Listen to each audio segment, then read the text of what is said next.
Toute la matinée, le Pôle emploi de Poitiers organisait un job meeting à Buxerolles sur les métiers de l'hôtellerie et de la restauration. L'objectif était de mettre en contact plus de 200 demandeurs d'emploi avec des professionnels. Avant d'en parler avec notre invité, Pierrick Ouvrard du Pôle emploi Poitiers, je vous propose d'écouter le témoignage d'un recruteur, un grand cuisinier d'Iteuil, sur les difficultés à recruter du personnel. On l'écoute. Tout le monde veut être cuisinier ou serveur et sans avoir aucune qualification. C'est pas. Vaut mieux penser d'abord à se former qu'à chercher un job. Ils peuvent pas, et la plupart peuvent pas. On peut pas les prendre avec les qualités professionnelles qu'ils ont, les capacités professionnelles. C'est pour ça que c'est important de venir dans des journées comme ça où on brosse le plus de monde possible et on arrive à avoir des gens qui ont fait une formation. Pierrick Ouvrard, bonjour. Bonjour madame. Vous êtes donc du Pôle emploi de Poitiers. Comment vous est venue l'idée d'organiser cet événement ? Eh bien écoutez, cette idée est venue tout simplement parce que la mission première de Pôle emploi, c'est de faire se rencontrer les demandeurs d'emploi et les entreprises. Et le job meeting, en fait, c'est une solution innovante qui permet d'établir un contact entre les recruteurs et les candidats de manière simple et rapide. Comment expliquer le peu d'engouement quand même des demandeurs d'emploi pour ce secteur d'activité ?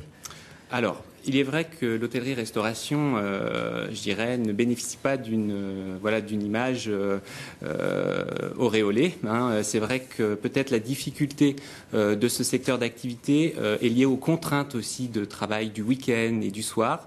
Et c'est vrai que les demandeurs d'emploi sont plutôt réticents effectivement à élargir, je dirais, le champ de leur recherche vers des emplois avec des contraintes horaires parfois marquées. Combien d'offres d'emploi sont disponibles ? Alors, les offres disponibles aujourd'hui, il y en avait plus d'une centaine.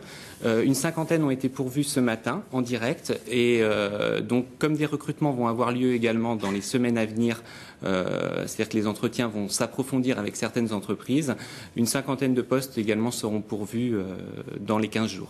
On l'a vu, le restaurateur indique qu'il a du mal à trouver du personnel qualifié. Est-ce que vous, concernant les demandeurs d'emploi, vous les aiguillez vers ce genre de formation ? Alors tout à fait. C'est l'une des missions de Pôle emploi également. C'est bien aujourd'hui de répondre aux besoins économiques des entreprises. Et donc aujourd'hui, en fait, il est vrai que nous faisons des études en fait chaque année auprès des enquêtes, en fait, auprès des entreprises pour faire remonter les besoins en compétences. Et à partir de ces besoins en compétences, nous construisons l'offre de formation sur le territoire Poitou-Charentes. On a un peu l'impression que depuis la baisse de la TVA, le secteur recrute de nouveau. C'est vraiment ça, la tendance ? Effectivement, on peut dire qu'il y a une reprise, et cela depuis 2 trimestres à peu près, une reprise légère qui va certainement, je pense, se confirmer lors du 2e semestre de l'année 2011. Merci beaucoup Pierrick Ouvrard, et je rappelle que de nombreuses offres d'emploi dans l'hôtellerie et la restauration sont disponibles dans les différents pôles emploi de la région.